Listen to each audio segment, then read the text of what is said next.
Alors, c'est un sujet compliqué. Personne ne le nie. C'est peut-être sur la mandature le sujet, un des sujets les plus compliqués. Et pourquoi c'est compliqué? C'est aussi parce que les politiques de mobilité qui ont reposé sur le tout voiture correspondaient pendant de très très nombreuses années aux choix politiques qui ont été faits. Et donc, celles et ceux qui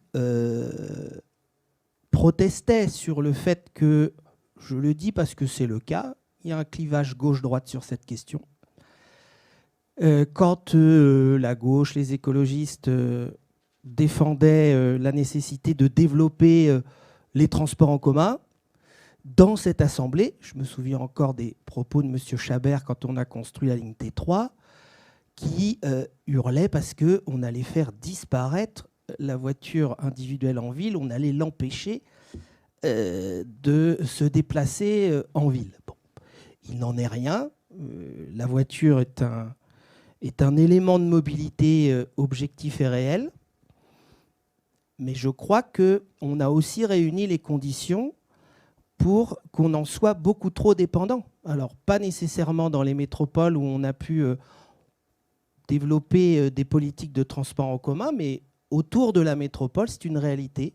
Sans voiture, ça ne marche pas.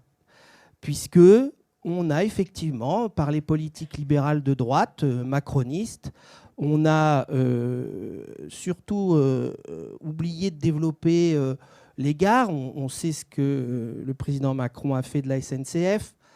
On sait que ces politiques-là, qui ont valorisé le tout voiture pendant de nombreuses années, eh bien, nous a amené un peu collectivement dans une impasse. Et nous sommes là dans la nécessité de changer de braquet, alors même que la métropole a cette compétence des transports, mais évidemment l'État peut contribuer, il ne contribue pas assez. La région peut contribuer, elle ne contribue pas assez. Les départements peuvent contribuer, ils ne contribuent pas assez. Et je me réjouis pour l'avoir voté avec mon collègue Bérégovoy de la proposition du Bertrand Bélanger d'aligner les aides du département 76 sur ce qu'avait fait la métropole. C'était évidemment une bonne nouvelle et il était temps de le faire. Et on avait alerté. Il y a quelques mois, j'avais alerté sur le fait d'observer que le département était absent de cette question pour les gens qui habitent en dehors de la métropole et qui sont obligés de prendre leur voiture pour venir travailler dans la métropole. Donc, il s'agit d'essayer de réunir les conditions pour que ceux qui peuvent se passer de voiture s'en passent, mais c'est aussi pour permettre à celles et ceux qui ne peuvent vraiment pas s'en passer de devoir l'utiliser. Alors, évidemment, il y a des enjeux techniques, espérons. Alors, moi aussi, je suis un peu critique sur la voiture électrique. J'espère que le moteur à hydrogène se développera un peu plus vite que ce qu'il est pour l'instant programmé. Mais bon, la voiture électrique peut être, de mon point de vue, à une échelle pas trop importante, mais une des solutions. Mais ce n'est pas la seule. Et donc, il est évident que on se doit de mettre le paquet, mais il me semble que la métropole Rouen-Normandie, vous rappellerez peut-être, Monsieur le Président, le budget consacré, mais c'est un budget extrêmement important et toutes les métropoles ne font pas cet effort-là. Donc, on ne peut pas dire que la métropole Rouen-Normandie ne prend pas ses responsabilités. Elle le fait parce qu'il y a un enjeu qu'il ne faut pas nier. On ne peut pas nier que la pollution atmosphérique tue dans nos villes. On ne peut pas nier que ça a des conséquences sur nos santé, sur la santé des habitants. Mais la voiture n'est pas le seul problème. L'agriculture, c'est un sujet. L'industrie, c'est un sujet. Et donc, le gouvernement condamné à 2 reprises pour inaction climatique, a sorti cette mesure ZFE. Je le dis, les écologistes étaient partagés sur cette question et au municipal, ce n'était pas dans notre programme. Je vous le dis, ça nous est souvent attribué, mais les choses sont un peu plus compliquées que ça en réalité. Parce que c'est vrai qu'on craignait l'aspect excluant de cette mesure, même si on ne niait pas que potentiellement, ça peut aussi réunir les conditions pour baisser la pollution dans le monde urbain. C'est aussi une réalité, ça fait partie de la complexité de l'équation. Donc c'est vrai qu'il y a un enjeu absolument important de faire connaître les mesures qui sont décidées. Et donc c'est vrai que une décision avec la nécessité d'engager une grande politique de communication sur le fait qu'il existe des aides, je pense que ça pourrait être quelque chose d'important. En tous les cas, moi j'ai pu constater dans mon entourage, qui habite à la fois dans la métropole, mais aussi du côté d'Yvetot, du côté d'autres territoires, eh bien, tout le monde n'a pas l'information, tout le monde ne sait pas qu'il existe des aides.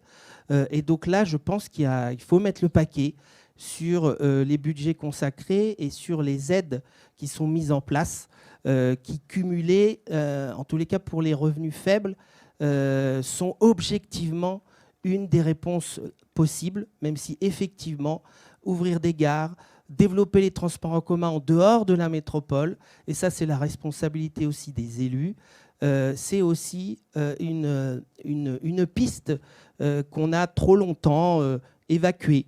C'est vrai que pour aller à Barentin, on a quand même privilégié beaucoup cet axe voiture. C'est une réalité avec des zones qui se sont extrêmement développées, par exemple. On en a parlé tout à l'heure. Donc il y a un changement de braquet à faire, un changement de politique qui a trop favorisé le recours à la voiture dans des territoires où finalement on est emprisonné de cette logique-là.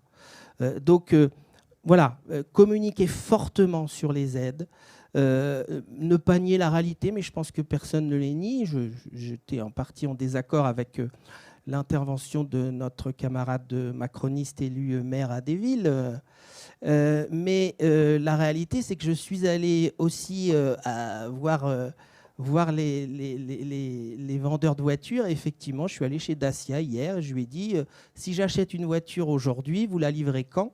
Et il m'a répondu en mars 2023. Donc c'est une réalité qu'il y a un sujet, que le marché de l'occasion est en train d'exploser puisqu'il y a cette difficulté, les composants électroniques, le contexte de la guerre, tout ça, ça ne va pas se régler du jour au lendemain. Et c'est pour ça que, bon, le débat de savoir quand est-ce qu'il faut commencer à mettre en œuvre la politique, écoutez, je ne suis pas certain que la guerre en Ukraine va être réglée dans 6 mois, j'en sais rien.